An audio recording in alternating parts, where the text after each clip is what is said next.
Hi, I'm Amzie Winning. Last year on Undressing Bourbon, we discussed various topics related to bourbon. This year, we're going to talk about the people who make the bourbon you love.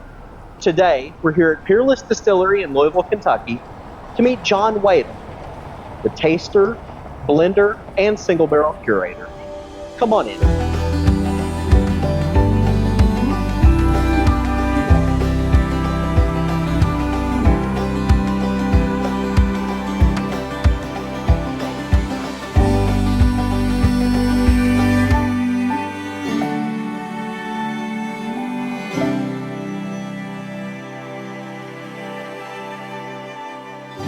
Well, John, thank you for meeting us for this year's first episode of Undressing Bourbon, Bringing It Home. What we want to do is just try and get to know you a little bit. So, can you tell me what your first memory is that relates to bourbon? Probably the best bourbon memory I have is my Uncle Bill, who was like a father growing up pretty much. He brought out a bottle of Maker's. It was from '96. It was one of the UK basketball bottles that you get whenever they win the championship. I believe it was '96, '97, I can't remember exactly the year. I remember him cracking that open with me and us sharing a cigar and just a pour. And so that was probably one of my fondest memories, because from then on, that was kind of our thing, right? Like anytime we needed to have a talk or anything on our minds, we'd always sit down, have a pour of bourbon, and just, talk about anything that came to the mind at that point, anything that was bothering us. So bourbon was always like more of a bonding thing for me, not necessarily get drunk or things like that. Well, so kind of the opposite of that. Do you have any of those bourbon memories that make you cringe? Probably one of my cringiest bourbon moments is when I first got into actually tasting whiskey, right? Trying to figure out the notes, flavors, aromas, aromatics. And introduced my mom to it, showing her like, hey, Mom, this is what I'm doing. I remember giving her a pour of whiskey, barrel strength, and just watching her shooting it back like a shot and being like, it's good, and setting it down, like walking away. I'm like, wait a minute, this is not how you're supposed to be doing this right now. I don't know if that's really cringy, but it really did make me think how far I guess I've come from being in college, how we used to drink whiskey, to the evolution of actually tasting, not just drinking whiskey. When you're thinking of bourbon, is there a certain location that comes to mind? Bourbon to me, Kentucky. When you think about bourbon, 90% of your whiskey and bourbon come out of the beautiful state for our water sources and our weather conditions. Now, I can speak for all of us, there's plenty of great bourbon outside of this beautiful state. But when people think of bourbon, I believe most of them think of Kentucky, right? Just because for the longest time, people believed that bourbon could only be made inside of Kentucky, which was never a law. It was just kind of where all the bourbon was coming from at the time it really started to pick up. So I would definitely say in the hills from Frankfort to Bardstown to even now downtown Louisville, when you think of bourbon, I think you think of the bluegrass state here. So what person comes to mind when you think of bourbon? For me, I think it has to go back to when I very first was getting bourbon curious, right? Bernie Lubbers, he's been somebody who's done it for a long time, and I was working with his, I guess you would call him his nephew, right? I remember I was bartending, kind of doing some work with animals, right? Because I love the veterinarian side of things, but also love bourbon whiskey, so I was bartending on the side. And I remember him showing me pictures, like, man, you gotta check out my uncle. He's great. He's in bourbon. And there was one picture of Bernie Lubbers, and it's him with that arm like this with the bottle and bond tattoo, and he's got all these bottle and bonds bottles in front of him. And I just remember thinking, like, God, this is the coolest thing ever. I live here, born here. Like, I want to get into this. So for me, when people ask, what got you into bourbon, things like that, I always bring up Bernie Lubbers, Stephen Fonte. If anybody knows, Fonte out there too as well. They are just such a personality, and they make it look so fun, and just the love and passion they had it when I first met them. Really it was inspiring, and I knew from then on, this is what I want to do. And luckily, I was able to start here at Kentucky Peerless and kind of get my start here. So are there any family traditions related to bourbon? If so, how did those come about? I would say so. We have season tickets to UK football games. My grandma, who passed away about 7 years ago, she had season tickets since the original stadium they had there, and we always we've kept them since then. We still have them today. We have 4 of them. So we're like 5 rows up from the 10-yard line, like on the side. Great tickets. And every year we would always, like I said, we'd bring bourbon, and we would bring these donuts down there, and we'd always do a toast and have a donut after we got all the tailgating stuff set up, and that was kind of always the kickoff to our tailgating and just Kentucky football season in general. And even to this day, when my mom and I go down there and tailgate, they stop by Dough Daddy's, if you're familiar with that, there in Lexington. They get my grandma 1 Long John, they leave it there on the table with a glass of bourbon, and it just stays there the whole tailgate until we get ready to leave. So to this day, we still pour her a glass of bourbon and give her a donut in the beginning. And that's something I think, I don't know if I hope, if I ever have kids, I hope they continue to do that, and so on. Yeah, that's a great tradition. And I think donuts are a good pairing with some bourbon. Oh, chocolate, who you can't beat that. Now, do you have any, is there any other food, that you really like to pair with bourbon that you think, enhances the bourbon experience? I do, and some people may say I'm crazy, but any type of fatty meat, like whether you're doing a pork chop, I find really good with rye.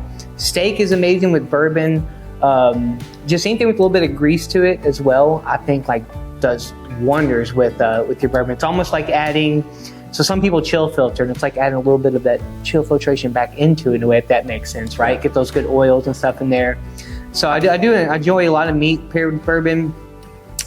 Surprisingly too, years back we went up to Wisconsin, did a cheese pairing, and it was actually really good. You would never expect necessarily cheese with bourbon and rye whiskey, but for me, steak, pork, chicken, not so much fish. I feel like fish isn't, never really dabbled too much with fish pairings, but a good steak from Jeff Ruby's and a glass of bourbon, and you can't beat, or Bourbon Bistro. Mm-hmm. Yeah, those are both great places. I think just about anything would pair with the shrimp and grits at Bourbon's Bistro. And ice cream. Ice cream's a great pairing too, as well, with some good bourbon. Yeah. So tell us how you ended up here at Peerless. Right place, right time is what I always tell people. I ran into Caleb, our old master distiller, and I kind of knew Corky and the Taylor family just because they're big dog people. They had like 6 dogs, so they used to bring them into like one of the veterinary places I used to work at on the side, and just started hanging out with Caleb. We would trade off doing game night, or I bring over some bottles. He teach me a little bit about distillation because I knew about it, but anytime you can get with any distiller and just let them pick your brain, and he was always open and nice. Right before I even worked here, we met through a mutual friend, and she just told him he's got a bunch of questions, and he invited me over. We'd eat, drink, and kind of talk bourbon. And I remember one day he was like, what, we're hiring. He's like, you should come down there and check it out. And as soon as I stepped foot in the doors, I knew, anybody that's ever put their foot in the door for the first time in a distillery, after so long, right, that smell of mash, the environment, seeing everything going, the cooking, the fermentation, we got a still running, we got a rick house over here.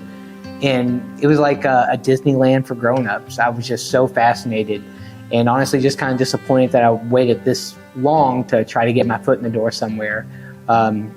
If it wasn't for him and the Taylor family, I don't even know if I would ever got into it, but they took a chance with someone with a little bit of knowledge but no distillery experience, and they kind of just pushed me to every day to keep being better here, and now here I am. I'm glad they took that chance. Yeah.